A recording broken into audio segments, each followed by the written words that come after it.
The story today is so quietly devastating, it lingers long after the last word, set against a valley where frost clings to fence rails and silence hangs heavier than snow. It's a place where tradition and tenderness collide, where the past stands watching from the ridgeline as the present dares to move forward. It begins with a small choice.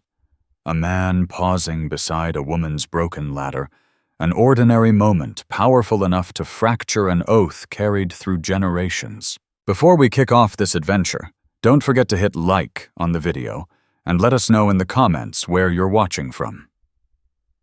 The wind quit without warning, as though the desert had simply decided to hold its breath. Colt Rivers felt the change in his bones before his ears registered the absence. No hiss through the greasewood, no faint scrape of lizard on stone. The dun horse slowed of its own accord, ears swiveling, then pinned flat. Colt let the reins lie loose across the mane and waited. They stopped beside the low boulder he had chosen 3 seasons past, a flat slab of granite, half buried in the alluvial fan below the dragoons. He had come here in the dark that night, wrapped the hawk-bone whistle in soft buckskin, and pressed it under the overhang where no rain would reach and no animal would dig. His grandfather had carried that whistle until the soldiers found him. Custom said, "Burn it with the body. Let the smoke carry the spirit home." Colt had kept it instead. Not out of defiance, out of not knowing how to let the last piece go. Now the silence pressed harder than heat. He swung down, boots settling soundless in the dust.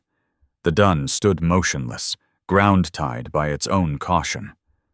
Colt crouched, palm flat against the stone.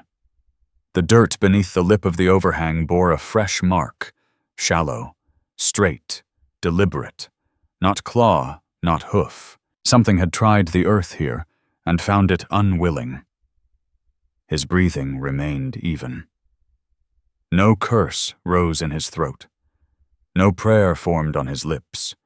He simply stared at the scrape until the shape of it settled behind his eyelids like a brand. The whistle still rested against his ribs, wrapped tight inside the vest. He could feel its faint weight, the way a man feels an old wound before a storm. Usen did not speak with thunder or lightning. Usen spoke by what was taken away. He rose, looked north. A thin thread of smoke lifted from a cabin tucked against the cottonwoods along the San Pedro, half a mile distant. A woman lived there alone, the freighter had said weeks back. Father gone since spring. Land too big for one pair of hands. Colt's gaze returned to the boulder. South lay open trail, Mexico not far. He could ride on, scatter the whistle's pieces on the wind, hope forgiveness came later. Or he could dig deeper, bury it again, pretend the mark had never appeared. But the silence was too thick, the scrape too fresh, and the horse had already turned its head toward the green line of trees. He mounted. The dun stepped forward without heel. The sun dropped lower, throwing shadows ahead like long fingers reaching for the cabin. Dust rose in small, brief puffs behind the hooves, then vanished as though the ground refused to remember the passing. By the time the house stood clear, the light had thickened to gold and copper. A woman balanced on the low sod roof of a root cellar dug into the slope. She wrestled a heavy canvas tarp, arms corded, boots slipping on the dry crumble. An old ladder leaned against the eaves.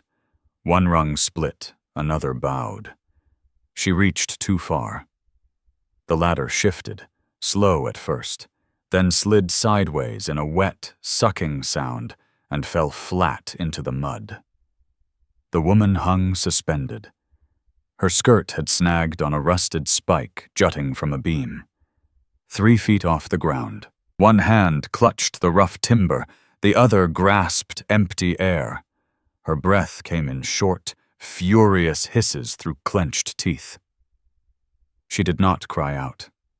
She cursed the nail, the ladder, the dress itself. Quiet, vicious, private. Colt reined in 30 feet out. The dun snorted once, soft. He sat still, watching. He could turn now. Let her drop. Let gravity settle the matter. She would tear free or not, curse louder or quieter, and go on. People endured worse, but the silence from the boulder still rang in his ears. The scrape still burned behind his eyes. And her struggle carried across the yard like a sound he had no right to ignore. He dismounted. Boots met earth without echo. The dun stayed where it stood. He walked forward, unhurried. Reached the wall. Righted the ladder with one hand, shook it once to test, set it firm against the eaves. Then he looked up. She met his eyes. Face flushed dark, gaze fierce with shame and defiance. "Looks like the roof is winning," he said. Low. No jest. Only truth. She swallowed once. "I've got it handled." He dipped his chin, the same slow motion he had given the boulder. "Ladders fail," he said. "Gravity don't." He climbed 2 rungs, close enough now to catch the scent of wood smoke on her skirt, the sharp edge of sweat and canvas. His fingers moved to the caught hem, gentle, patient, working the fabric free from the iron spike without brushing skin, as though the cloth were alive and owed respect. "There," he said, quiet. She let out a breath that had been waiting too long. He stepped down, backed away a pace, braced the ladder with one broad hand, offered the other palm open. She paused the length of a single heartbeat, then laid her hand in his. Callus met callus, rough against rough. He did not pull. He held steady. She found footing, descended, boots striking packed earth. Neither spoke for a moment. The wind had still not returned. She brushed at her skirts, smoothing what could not be smoothed. "Nora," she said, surprised at the sound of her own name. He nodded once. "Colt Rivers." She glanced at the unfinished tarp, then back at him. "Stew's on the stove. If you'll trade reach for a plate, I could use another pair of hands." He looked at the roof, then at her. "I reach high nails," he said. The sun slipped behind the ridge, shadows stretched black across the yard. He turned to the ladder. Far off, a single hawk cried. Once, sharp, then nothing. The silence settled again, thicker now. And somewhere behind them, under a boulder miles away, the earth waited. The dun horse carried Colt the last quarter-mile without hurry, hooves sinking soft into the dry wash that skirted the cottonwoods. The cabin sat low and weathered, smoke threading straight up from the chimney in the still air. No dog barked, no chicken scattered. Only the faint creak of wood on wood reached him as he reined in at the edge of the yard. From 30 feet out, he saw her. She balanced on the sod roof of the root cellar, back bowed under the weight of the canvas tarp she fought to spread. Her arms trembled once, then steadied. Boots scraped for purchase on the crumbling earth. The ladder, old, grayed by sun, leaned crooked against the eaves. One rung already split. Colt sat motionless in the saddle. The urge to heel the dun forward, to pass the gate and keep riding south, rose sharp in his chest. The trail was open. No one would follow. He could leave this place untouched. Leave the woman to her own fight with the roof and the coming frost. Leave the whistle buried and the silence unbroken. His gaze lingered. She stretched. The ladder shifted. Slow at first, then sudden. It slid sideways with a dry rasp and dropped flat into the mud. A wet thud. The woman hung suspended, skirt snagged on a rusted spike jutting from the beam. 3 feet above ground. One hand gripped the timber, knuckles white. The other clawed air. Her breath came in short, angry bursts through clenched teeth. No scream, only the hiss of fury at her own helplessness. Colt's hand tightened on the reins. The dun felt it, ears flicking back. He looked down. Near the corral fence, half buried in dust where the path met the yard, a small scrap of deerskin lay exposed. Soft buckskin, frayed at one edge, the same hide he had wrapped the whistle in 3 seasons ago. It must have torn free when he rode past in the dark that night, caught on a thorn or a spur, and now it waited here like a dropped thread. If she climbed down and swept the yard, if she looked close, she would find it. And questions would follow. Questions he could not answer without opening doors better left shut. The silence from the boulder still rang in his ears. The scrape on the stone still burned behind his eyes. He could ride on now. Let her drop. Let gravity sort it. She would tear free or not, curse the nail or the dress, and go on living. People endured worse. The scrap of buckskin might blow away by morning. The whistle would stay buried. The law of his people. Keep distance, keep silence, keep the past wrapped tight, would hold. But she hung there, breath ragged, skirt tearing slow under her own weight. And the dun had already shifted its weight toward the gate. Colt exhaled once. Quiet. He swung down. Boots met earth. Dust rose, settled. The horse stayed where it stood, reins trailing. He walked forward without haste, reached the wall, bent, righted the ladder with one hand, shook it to test the rungs, braced it firm against the eaves. Then he looked up. Her face was flushed dark with blood and shame, eyes fierce, wary, meeting his without flinching. "Looks like the roof is winning," he said, voice low. No smile, no jest, only the plain truth of what he saw. She swallowed. "I've got it under control." He dipped his chin once, the same motion he had given the boulder. "Ladders fail," he said. "Gravity don't." He climbed 2 rungs, close enough to smell wood smoke on her skirt, the sharp salt of sweat, the faint must of canvas left too long in the shed. His fingers moved to the caught hem. Careful. Patient. Working the fabric free from the spike without brushing skin, as though the cloth itself deserved the same respect he would give a living thing. "There," he said. Quiet. She let out a breath that had been locked inside too long. He stepped down, backed a pace, braced the ladder with one hand, offered the other, palm open. She paused. 1 heartbeat. No more. Then placed her hand in his. Callus met callus. Rough against rough. He did not pull. He held steady while she found the rungs and descended. Boots struck packed earth. For a long moment neither spoke.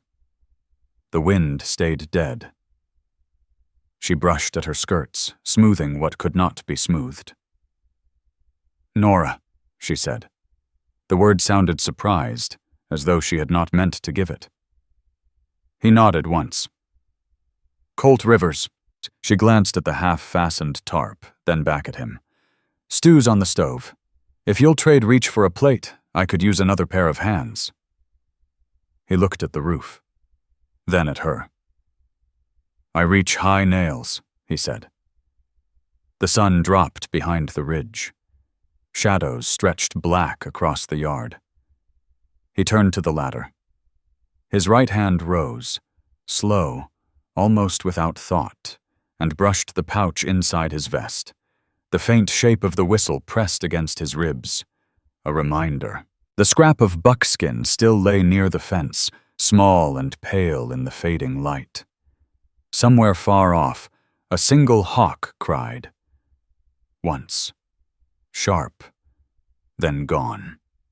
The silence returned, heavier now, and the earth beneath the boulder, miles away, waited. The ladder groaned under their combined weight as Colt drove the last nail into the north corner of the tarp. The canvas settled with a heavy sigh, taut against the sod. Nora stepped back from the base of the wall, wiping sweat from her brow with the back of her wrist. The air smelled of fresh split pine and the faint iron tang of rust from the old spikes. Dust still hung in the light, slow to settle. She looked up at him once, nodded once. No thanks spoken. None needed. By noon the next day, the orchard waited. 20 trees bowed under fruit.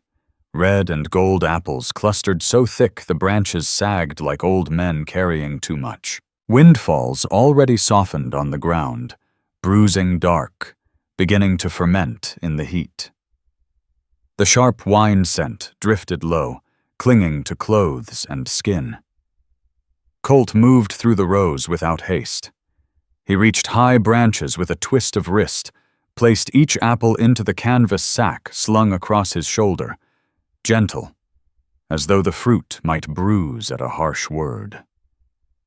Nora worked the lower limbs, filling baskets, her movements steady but tired. The only sounds were the rustle of leaves, the soft thud of apples, the distant hum of bees drawn to the sugar. He did not speak first. Neither did she. From the corner of his eye he watched her. The way she paused sometimes, hand on a trunk, staring at nothing. The land had marked her the same way it marked everything left too long untended. Cracked earth, worn fences, trees heavy with more blessing than one pair of hands could carry. She reminded him of ground that had been walked away from, not abandoned in anger, just left when the walking became easier than staying. He reached for a high cluster.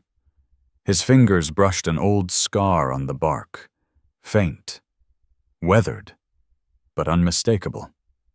A small tear in the wood, where a knife had once cut deep years back, when he passed this way in darkness and needed a marker for the boulder. The deerskin scrap must have come from that night too. Now the tree bore the trace. He froze for half a breath. The bees stilled. A single gust died mid-air. The orchard went quiet in that way only the desert knows how to go quiet. Sudden, complete, warning. Usen did not forgive carelessness. Usen did not explain. Colt drew his hand back, slow, placed the apples in the sack, kept working. The afternoon thickened. Heat pressed down, sticky sweet with apple rot. Sweat traced lines through the dust on his arms, bronze skin gleaming where the sun found it. Nora straightened, wiped her face on her sleeve. "Enough for the first pressing," she said, voice low. Practical. He nodded. They carried the baskets to the barn. Inside the air cooled slightly, smelled of old hay and iron. She set a tub on the dirt floor.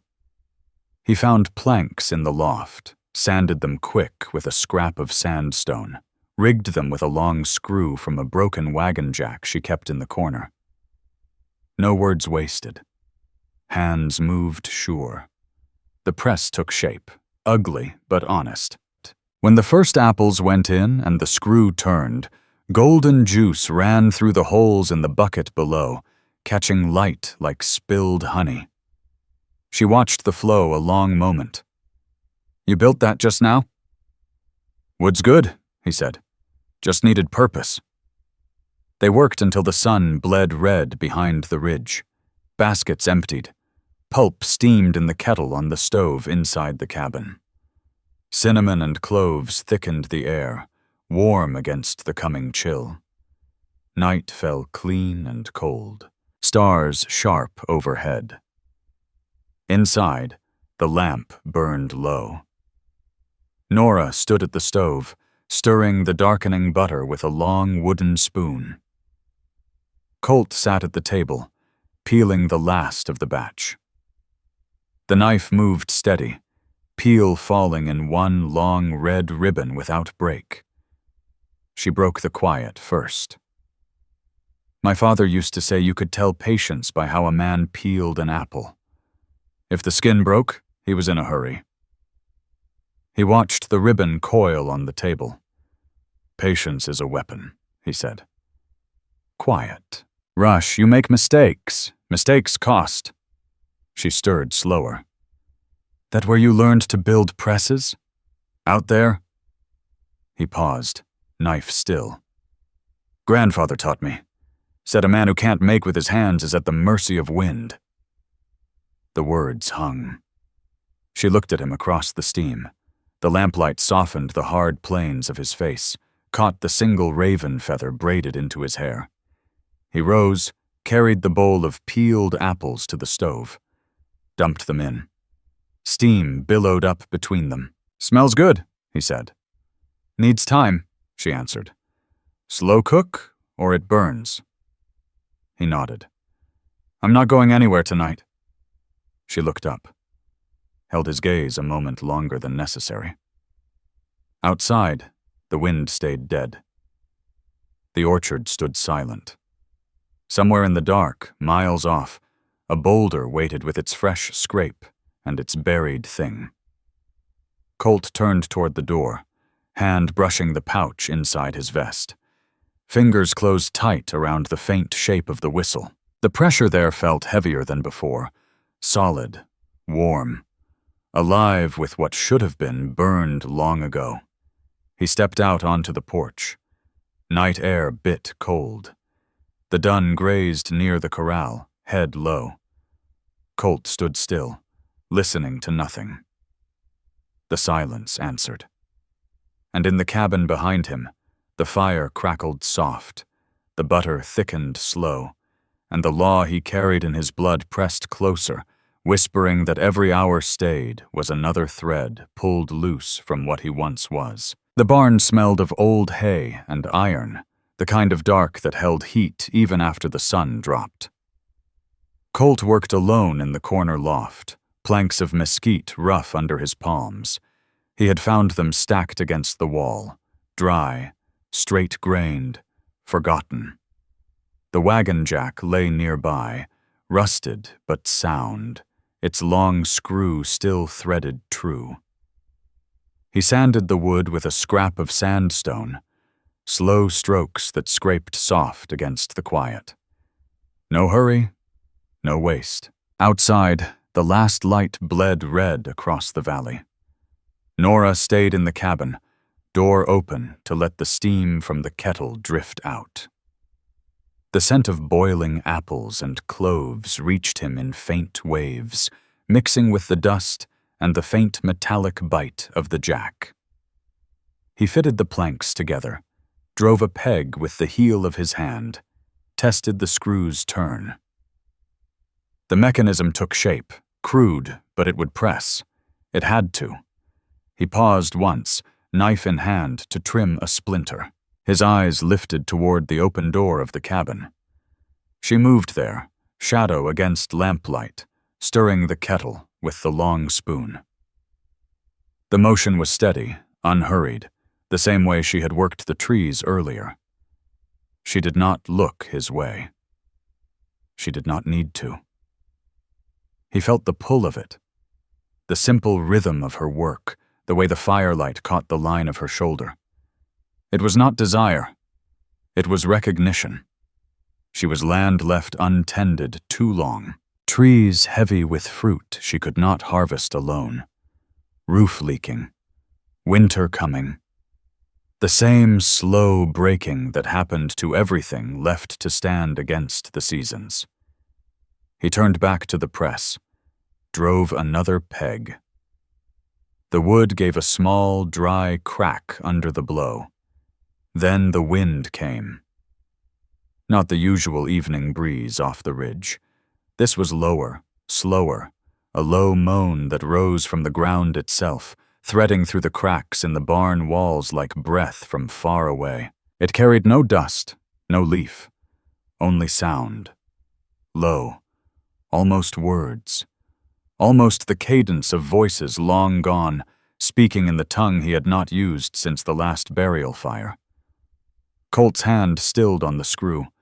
The moan faded as quick as it came, leaving only the creak of cooling timbers and the distant pop of the fire in the cabin. He exhaled once, slow. The sound had not been wind. It had been warning. Usen did not whisper for no reason. The old ones did not speak unless the living had stepped wrong. He looked down at this pouch inside his vest. The faint shape of the whistle pressed against his ribs. He had not touched it since the boulder. Now his fingers brushed the leather once, then drew back as though the hide burned. The thing inside felt heavier tonight. Hotter. As though it had heard the wind too and remembered what should have been smoke and ash. He finished the press, tested the screw one last turn. Juice would run clean when the apples came. He carried the contraption out into the yard, set it on a stump near the barn door. The metal groaned against the wood. Solid.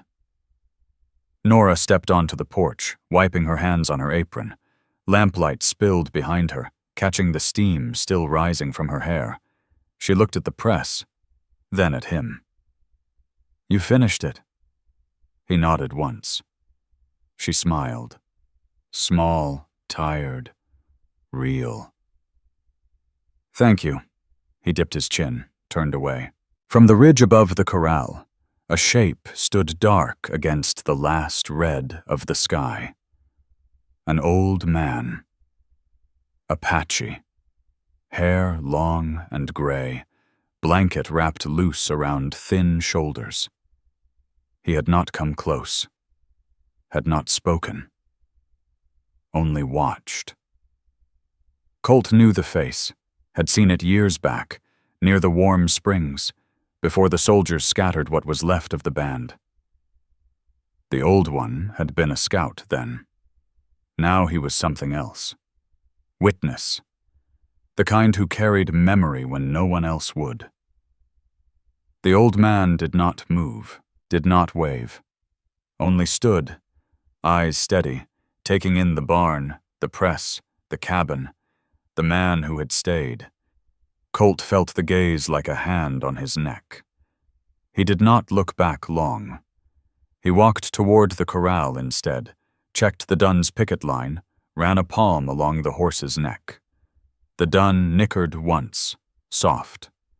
Behind him, the cabin door closed quiet. Firelight leaked through the cracks, warm against the cooling dark. Colt stood in the yard a long moment. The wind had gone again. No moan, no whisper. Only silence. Thicker now, pressing down like a blanket too heavy for one man to carry. He touched the pouch once more. Fingers closed tight. The whistle inside stayed silent. But the ridge was empty now. The old one had turned away, blanket trailing faint in the starlight, walking slow into the dark. And the silence that followed was not empty. It waited. The afternoon sun hammered the valley flat and white, bleaching the scrub to bone. Colt walked the fence line near the creek, checking the wire for breaks, the way a man checks his own scars before they open again. The dun grazed close, head low, ears flicking at flies. Nora followed a few paces behind, basket on her hip, gathering the last of the late peppers before the frost could claim them. The sound came first. High, ragged, the scream of a horse in pain that cuts through bone before it reaches the ears. Then the thud of hooves against wood, frantic, tearing. They rounded the bend together. A mustang stallion, coat the color of bruised plum, mane tangled black, stood cornered against the old wire fence by the creek. Blood ran dark down its flank from a jagged tear where the barbs had caught and ripped. The animal heaved, eyes rolling white, lathered in sweat and dust, front hooves striking air as it tried to back away from the man already there. Rafe Cutler sat easy in his saddle, Winchester leveled at the mustang's heaving chest, the rifle barrel steady. His gelding shifted under him, calm as though this were nothing new. Rafe glanced over his shoulder as Colt and Nora stepped into view. His mouth curved, not quite a smile. "Stray," he said, voice flat. "Hurt bad. Mercy to end it quick." Nora stopped short. "He's scared, Rafe. Not dangerous." "Scared things bite," Rafe answered. He cocked the lever. The metallic clack carried sharp across the dry air. Colt stood still. Did not step forward. Did not speak. He watched Rafe the way a man watches a snake in tall grass, eyes steady, body loose, waiting for the strike. Inside, the old law pulled two ways. Stay clear. Avoid the fight that was not his. Keep the distance his blood demanded. Let the man do what men do, or move. Protect the creature that could not protect itself. The mustang snorted, blood flecking its nostrils. Its pain filled the air like smoke. The creek beside them ran thin, thinner than yesterday. Water that should have murmured over stones now barely whispered, shrinking back into the gravel bed, as though the ground itself drew away. Colt felt it in his feet. The earth pulling back. Retreating. Usan withdrawing what had been given because something had been taken. Rafe's eyes flicked to him, narrowed. "Victorio's kin," he said, low, almost amused. "Didn't figure you for the soft-hearted sort.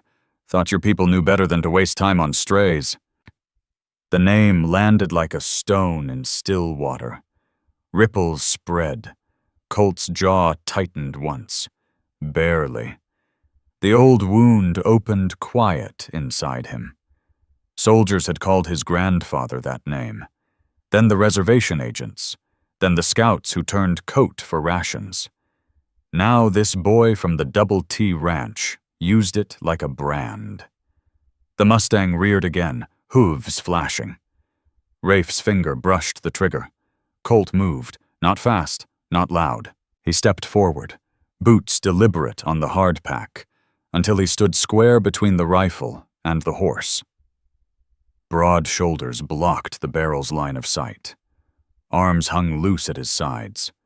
No hand near the knife at his belt. No raised palm. Just presence. Rafe blinked. "Move aside, Rivers. You want to catch lead?" Colt met his eyes. Calm. Heavy. "You're pointing at me now," he said. Silence stretched tight. The creek kept shrinking, water retreating further into the stones. The mustang snorted behind him, breath hot against Colt's back. Rafe's grip wavered. He spat into the dust. "Fine. Get your skull kicked in by a half-dead nag. Don't come crying when it wrecks the place." He swung the rifle down, heel to the gelding, rode off in a plume of dust that hung long in the still air. Colt did not turn right away. He waited until the hoofbeats faded. Then he faced the stallion. The horse trembled, eyes wide, blood dripping steady from the flank. Colt stepped closer. Slow. No sudden move. Extended a hand, palm open. Not reaching. Waited.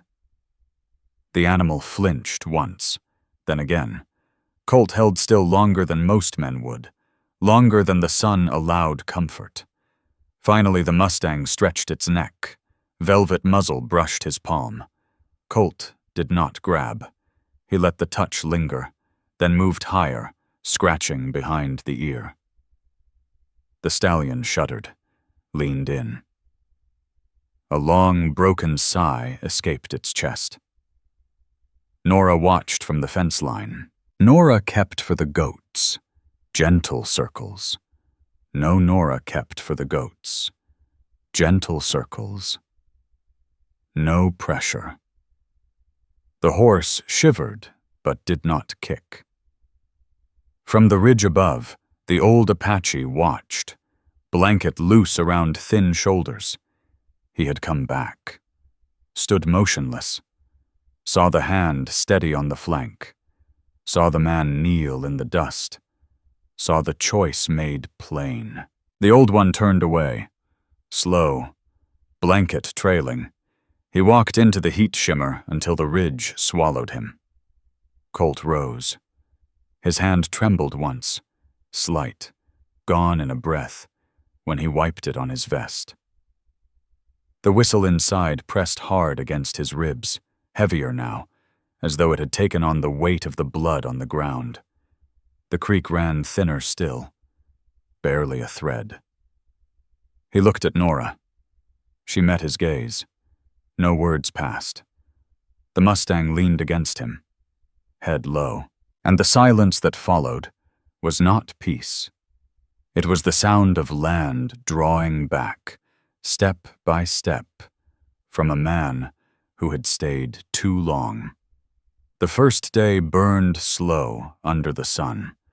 Colt stood in the center of the corral, back to the rails, whittling a scrap of mesquite with his knife. The blade moved steady, curls of wood falling silent to the dust. The mustang huddled in the far corner, flank crusted with dried blood. Eyes rolling white at every shift of wind. It snorted, charged once, mock, half-hearted, then backed away, hooves scraping deep furrows in the hardpack. Colt did not look at it direct, did not move toward it. He let the horse take his scent on the air. Leather, smoke, the faint salt of sweat dried on buckskin. The animal's pain filled the space between them, like heat rising from stone. Nora watched from the porch steps, bowl of beans in her lap, shelling slow. She said nothing. Her eyes stayed on him longer than the horse. The creek ran thinner by the hour. Water that had pooled clear yesterday now barely wet the stones, retreating into cracks as though the ground itself turned away. The second day pressed hotter. The mustang's head hung low, tongue lolling dry. Colt filled a bucket from the well.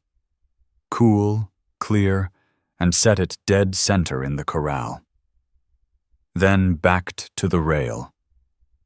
Waited. The horse eyed it, paced, snorted. Hours passed. Sun climbed. Shadows shortened. Colt sat on the top rail, wrapped in his blanket against the flies, knife idle in his lap. When the mustang finally drank, throat working hard, Colt began to speak. Not English.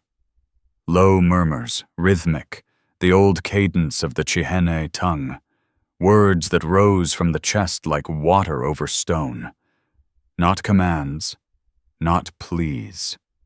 Just sound. The horse lifted its head, ears forward. Listened. Nora leaned against the porch post, arms crossed. She heard the murmur drift on the air, felt it vibrate faint in her own chest. She did not ask what it meant. The third day broke clear, but the heat turned oppressive, air thick as wool. Colt entered the corral early, rags and salve in hand. The mustang stood steadier now, wound seeping less, but the eyes still held wild. He extended a palm, not reaching, just open. The horse flinched, snorted. Colt froze, waited. Longer than the sun allowed patience, dust settled on his shoulders. Sweat traced lines down his back, soaking the vest where the pouch pressed against his ribs. The mustang stretched its neck. Muzzle brushed his palm. Velvet soft, hot with fever. Colt did not close his fingers. Let the touch linger. Then moved slow up the neck, scratching the itch behind the ear. The horse shuddered once, deep, and leaned in. He knelt then, cleaned the flank with water-soaked rags, the blood coming away dark on the cloth. Applied the salve in gentle circles, fingers light on the torn flesh. The animal trembled, but did not pull away. Accepted. A wind rose sudden from the valley floor. Not the usual gust, but low and keening, carrying a sound like distant cries, thin and broken, as though the dead themselves whispered through the mesquite. Colt's hand paused on the wound. The moan faded, but the echo stayed in his ears. Usen did not forgive. The law did not bend. Staying here, sharing this space, this work, this quiet with her, had pulled the thread too far. Neo-Dao with one knot of the blood. Letting the past's weight press against the present. No ritual could mend it. No fire could burn it clean. He rose slow. The mustang nuzzled his shoulder, head heavy against him. A long sigh escaped the animal's chest. Nora watched from the porch. Her hand rose to her face, brushed away something wet. She turned inside without a word. Colt looked at the horse, touched its forehead once. "You're free now," he murmured. Low. In English this time. But his own eyes lifted to the ridge. The old Apache stood there again, blanket loose, gray hair stirring faint in the breeze. He had seen the touch, the murmur, the choice. He did not approach, did not nod, only held the gaze a moment longer, then turned slow, blanket trailing dust as he walked into the shimmer. Gone. Colt stood alone in the corral. The mustang leaned against him still. The creek ran dry now, stones bare, cracks spreading like veins in the mud. He could ride out before dusk, saddle the dun, leave the horse to heal or not, leave her to the frost that the air already whispered was coming. Keep the law whole, keep the distance his blood demanded. Or stay, finish what the wound had started, accept the break that could not be mended. The sun dropped lower, shadows stretched long across the yard. He touched the pouch inside his vest. Fingers closed tight. The whistle felt like stone now, cold, unyielding. The wind went dead again. Clouds gathered dark on the horizon earlier than the season allowed, heavy, coming. And the silence that followed was not empty. It waited. The sky turned a hard, crystalline blue that evening, the kind that promises nothing but cold. No clouds to soften it. No whisper of rain. Just the sharp suck of wind from the north, pulling heat from the stones like a thief in the dark. The temperature dropped fast, 10 degrees in the hour before dusk. The first hard frost was not coming. It had arrived. Colt felt it settle in his joints as he hauled the heavy tarps from the barn. The canvas smelled of old dust and mildew, rough under his palms. Nora moved beside him, no words needed. She grabbed burlap sacks and quilts from the cabin trunk, the fabric worn soft but heavy with the scent of stored winters. They worked the garden first, tarps over the squash rows, corners weighted with river stones that bit cold into ungloved hands. The ground already glittered faint underfoot, frost crystals forming like breath on glass. Nora's fingers numbed quick, even through her gloves, as she gathered the last peppers and tomatoes, stuffing them into baskets with hurried care. The plants wilted at the touch, leaves crisping where the cold nipped. Colt moved to the orchard next, pulling sheets over the low branches of the apple trees, fabric whispering against bark, tying knots tight with rawhide strips. The goats bleated loud as they herded them into the barn, hooves clattering on the frozen dirt, breath puffing white in the lantern light. The chicken coop latched last, extra straw piled high against the wire, the birds huddling silent inside. Night dropped complete, moon high and bright, turning the yard silver, frost sparkling on fence rails like scattered salt.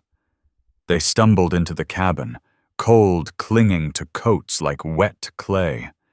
The iron stove hit them with heat, thick, wrapping, carrying the faint pine smoke that stung the eyes. Nora's hands shook as she hung her coat on the peg, knuckles red from the bite outside. Colt brushed frost from his sleeves, the crystals melting dark on the buckskin. He stood by the door a moment, looked around, the mended roof, the tightened windows, the firewood stacks he had split, then walked to the corner where his bedroll lay, rolled it slow, tucked the knife inside, the spare shirt, the whetstone. Methodical. No rush. Nora turned from the stove, watched him, arms wrapped tight around herself. The air between them hung heavy with apple butter scent, warm but cloying now. She reached for the 2 jars on the table, held them out, voice steady, though her fingers trembled faint on the glass. For the road, they'll keep till the border. He took them. Fingers brushed hers, rough against rough. The jars warm from the kitchen air. "Thank you," he said. Low. She looked away, toward the fire. "Trees'll bloom again come spring. You'll be far gone by then." Silence fell. Not the easy quiet of shared work. This one thick, filled with what hung unsaid. Colt stood there, jars in hand, bedroll under arm, looked at the door, the cold trail waiting outside, then at the fire, at the worn rug where they had stomped mud from boots. At her, standing resilient, ready to face the winter alone because the land left no choice. The weight settled deep, not burden, anchor, right in a way that cut. He set the bedroll down, walked past her, floorboards creaking familiar, placed the jars back on the pantry shelf, closing the row neat. "The roof still needs shoring up before winter," he said. Quiet. She turned. Breath caught sharp. "The roof is fine, Colt. You fixed it." "Could be better," he said. Soft. Leaned against the counter, arms crossed. "Besides," he added, "I'm partial to how the light hits this valley in the morning." She let out a breath. Long, held too long. The frost scratched faint at the glass panes, trying in. But inside, the fire roared steady. "Well," she said, small smile trembling, "if you're fixing the roof, you'll need coffee. Strong." "I'd like that," he said. The wind howled harmless against the walls, but under the corral outside, the earth had begun to split, faint cracks spreading like dry veins in the frozen dirt, widening slow where the frost drove deep. The creek bed lay bare, stones exposed. Water vanished underground. Usan pulling back, the law unyielding. Colt turned from the window. His hand brushed the pouch inside his vest. The whistle burned hot now, feverish against his skin, alive with the oath to his grandfather that no fire could redeem. From the dark ridge beyond the yard, The old Apache watched, blanket pulled tight against the chill. He saw the light spill from the cabin, the shapes inside, the choice laid bare. He did not move closer, did not speak, only held the memory. Then turned slow into the night, footsteps crunching faint on the frost, blanket trailing until the dark swallowed him whole. Inside, the fire crackled on, but the cracks in the earth grew, silent, irreversible. The morning broke brittle and bright. Frost lay thick on every surface, fence rails glittering like iron filings under the sun, the corral posts silvered, the ground hard as baked clay. The world had turned white overnight, sharp-edged and unforgiving. No softening haze, just the cold clarity that showed every crack, every scar. Colt stepped onto the porch first, boots crunched faint on the frozen boards. Breath fogged in front of his face, slow curls that hung and dissolved. Nora followed a moment later, coat pulled tight, 2 tin mugs of coffee steaming in her hands. The scent of pine smoke clung to her hair, mixing with the faint sweetness of apple butter that still lingered from the night before. They stood side by side. No words at first. The valley stretched out below them, cottonwoods bare, orchard trees shrouded in white sheets, the mustang quiet in the corral, head low, coat dusted with frost. It did not graze. It stood motionless, staring south toward the open desert, ears pricked at something only it could hear. Colt set his mug on the rail. The metal rang soft against the wood. He looked at the horse, then at the land. The cracks from the frost had widened, thin black lines spidering outward from the corral, as though the earth itself had pulled away in the night. No water left in the creek bed, only dry stones and deeper shadows. Nora handed him the mug. Their fingers brushed, callus against callus, rough skin warmed by the coffee. He took it, held it, did not drink yet. She stepped closer, her shoulder near his. Neither moved to close the last inch. He reached for her hand. No hurry, no declaration. His palm opened slow. Hers met it, fingers closed, rough against rough, steady. The grip did not speak of promises or forever. It simply held. He looked down at their joined hands a long moment, then lifted his eyes to the dragoons. The ridge where the old one had stood last night was empty now. No blanket, no shadow, only rock and sky. The mustang shifted once. Hooves scraped frozen dirt. It looked back at Colt, eyes dark, calm, no longer wild, then turned its head south again, toward the open land. Toward freedom, it no longer needed the corral to escape. Colt's breath came slow. The whistle in his vest lay still now. No heat, no burn. Just weight. Dead weight. The oath to his grandfather. Keep moving, keep distance, keep the blood clean, had cracked like the ground underfoot. No fire could mend it. No words could call it back. He was no longer whole in the way the old ones measured wholeness. The name Victori's kin carried a stain now, faint but permanent, in any memory that still mattered. Nora's thumb moved once across his knuckles. Small motion, unconscious. She did not look at him. She looked at the valley, too. At the trees her father had planted. At the roof they had mended. At the life saved by the choice he had made. The win was hers. The cost was his. He could still ride out. Saddle the dun before the sun climbed higher. Leave the horse to the open land.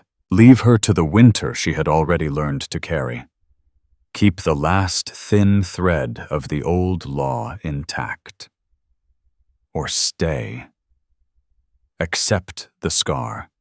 Live between worlds, neither fully Apache, neither fully settler. A man marked by what he had chosen to hold. His grip tightened once, brief, almost imperceptible, then eased. No words passed. The wind stirred faint, lifting a few crystals of frost from the rail. They glittered, fell, vanished. Colt looked toward the mountains again. The ridge stayed empty. He murmured once, low, in the old tongue, barely audible above his own breath. A single phrase. Not a prayer, not a curse. Just sound offered to Usen, to the sky, to whatever still listened. The wind did not answer. It passed on, cold and indifferent. Nora's hand stayed in his. The coffee cooled between them. The mustang stood watching the horizon, and the silence stretched long, dangerous, unbroken, heavy with the knowledge that every choice from here carried its own price, and no trail led back to what had been. The winter settled in deep after the frost, the kind of cold that seeped into the bones and stayed. Snow came down from the dragoons in thin, relentless sheets, blanketing the valley in silence. The cabin held against it, walls thick with chinked mud, roof shored up tight, the iron stove roaring steady through the long nights. Pine smoke curled from the chimney, sharp and clean against the frozen air. Inside, the scent of burning wood mixed with the faint, lingering sweetness of apple butter jars lined neat on the pantry shelf, glowing amber in the lamplight. Colt sat at the table, knife in hand, whittling a length of mesquite. The wood gave under the blade in long, curling ribbons, smooth, deliberate strokes. He shaped a spoon, then a handle, fingers steady but eyes distant.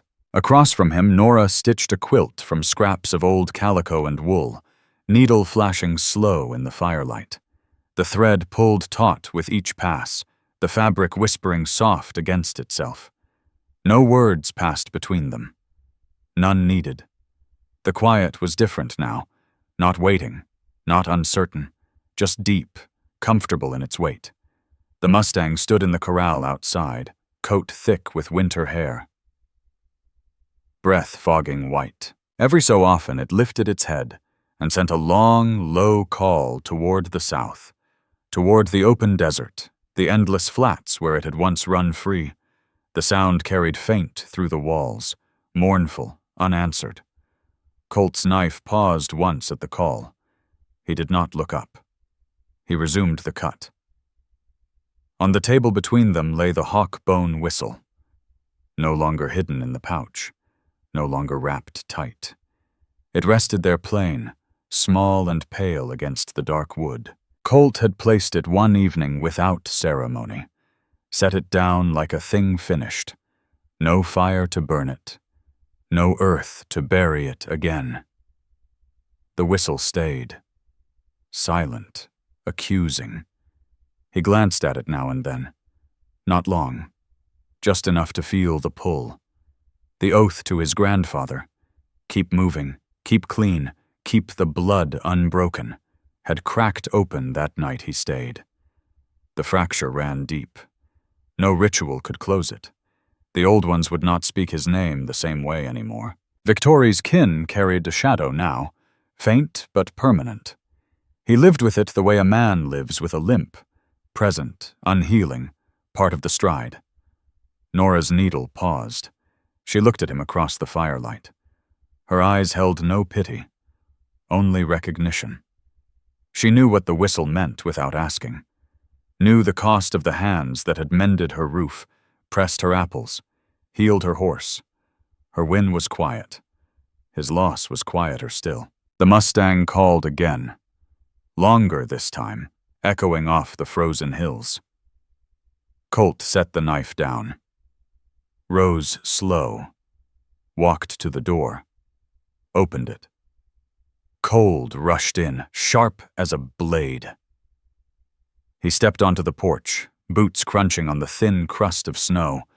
The night sky stretched vast, stars hard and close. No wind, no sound but the horse's distant call fading into nothing. He stood there a long time, breath fogging slow, hands loose at his sides. From the far edge of the yard, near the ridge where the dark met the snow, a shape appeared.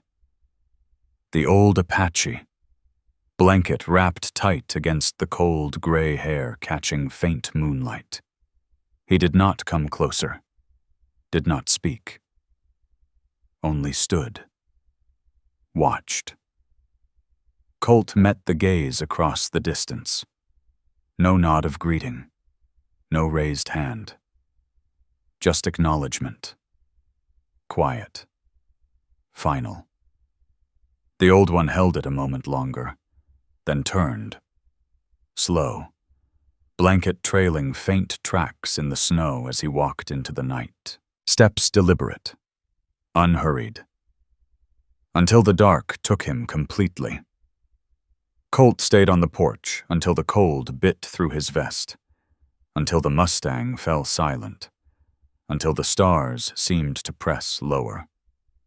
He went back inside, closed the door soft. The latch clicked once. Nora looked up from her stitching, said nothing. He returned to the table, picked up the knife, resumed the cut on the mesquite. The wood gave again, slow, steady ribbons curling away. The fire crackled. The apple butter jars glowed on the shelf. The silence returned, heavier now. Not the silence of waiting. The silence of having chosen, and of having lost what could not be called back. The deepest part of winter held the valley in a grip of iron. Snow lay thin but persistent, crusting the ground like salt on old wounds. Dawn came slow that morning, gray light creeping over the dragoons, turning the frost to pale fire on every rail and branch. The air bit sharp, carrying the clean smell of frozen pine and the faint, metallic edge of snow about to melt.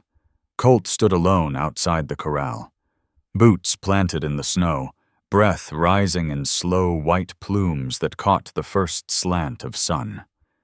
The mustang stood beside him, close enough that its shoulder brushed his arm. The horse's coat had thickened dark against the cold, mane rimmed with ice. Its breath steamed in steady rhythm, matching his own. No sound, but that soft huff, and the distant creak of the cabin roof settling under the weight of frost. Nora watched from the window inside. She stood still, coffee mug forgotten in her hands, steam curling against the cold glass. Her eyes followed the line of his back, the way his shoulders carried the quiet of a man who had walked far and chosen not to walk farther. She knew why he stayed. She knew what it cost. No words had been needed since the night he set the jars back on the shelf. Colt looked toward the mountains. The ridge where the old one had last stood lay empty now. Rock and snow and nothing else. The trail he had once followed south stretched beyond sight, open, unclaimed. He could still take it. Saddle the dun before the sun climbed. Leave the horse to the open land. Leave her to the life she had carried alone before. Keep the last unbroken piece of what he had been. He did not move. His hand rose slow to the vest. Fingers found the pouch, empty now. The hawk-bone whistle rested on the table inside, no longer hidden, no longer wrapped. It lay plain on the wood, small and pale, a thing that should have been smoke long ago. He had set it there one night without speaking, without fire or grave. It stayed. A scar in plain sight. He reached into his coat, pulled a small folding knife, walked to the edge of the corral where the ground sloped gentle, kneeled, dug with the blade, slow, deliberate, until a shallow hollow opened in the frozen earth. Not deep, not a grave for the dead, just enough for what had died in him. He placed the whistle in the hollow. No ceremony, no chant.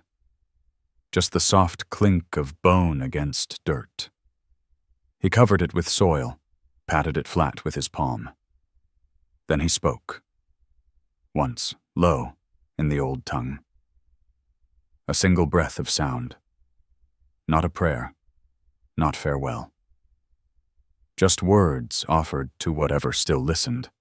The wind stirred faint, carried a puff of dust from the cracked earth near the corral, fine, dry particles that glittered once in the light and fell away. The ground had not forgiven. The cracks remained, thin black lines that would not close with spring. Usen had drawn back. The land remembered. From the far ridge, the old Apache appeared one last time, blanket wrapped against the cold gray hair catching the dawn. He stood motionless, watched the small burial, watched the man rise. No approach, no word, only the steady gaze of one who carried memory when no one else would. Colt met the eyes across the distance, held them, then dipped his chin once, slow, final. The old one returned the nod, slight, turned, walked into the shimmer of snow and light until the ridge swallowed him. Footprints faint, then gone. Colt stood a moment longer. The mustang nudged his shoulder, gentle, warm against the cold. He laid a hand on its neck, felt the steady pulse beneath the hide, then turned back toward the cabin. The door opened before he reached it. Nora stood in the frame, 2 mugs steaming in her hands. Coffee. Strong. The scent cut through the frost, warm and familiar. He stepped inside, closed the door behind him. The latch clicked soft. The fire crackled in the stove. Apple butter jars glowed on the shelf. The whistle was gone from the table, buried, finished, but not forgotten. They sat, drank in silence. The mustang outside sent one last low call toward the south, faint, fading. The wind died again, and the silence that followed was complete. Not peaceful, not empty. Just the silence of 2 people who had chosen, who had lost, and who would go on living, with the scar, with the memory, with the spring that might come, but never quite the same. Finally, let me send my deep thanks to you. Your presence means more than you know. If today's story awakened something inside you, don't let the trail end here.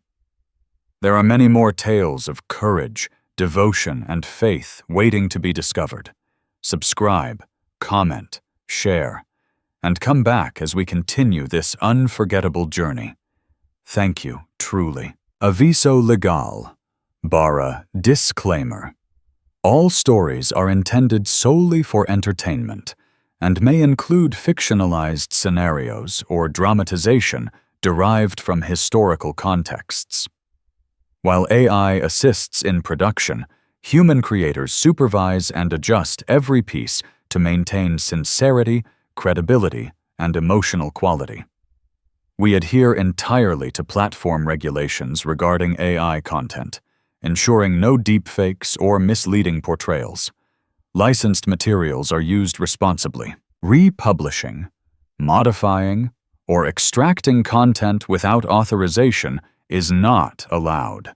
We appreciate every viewer who respects originality and creative effort.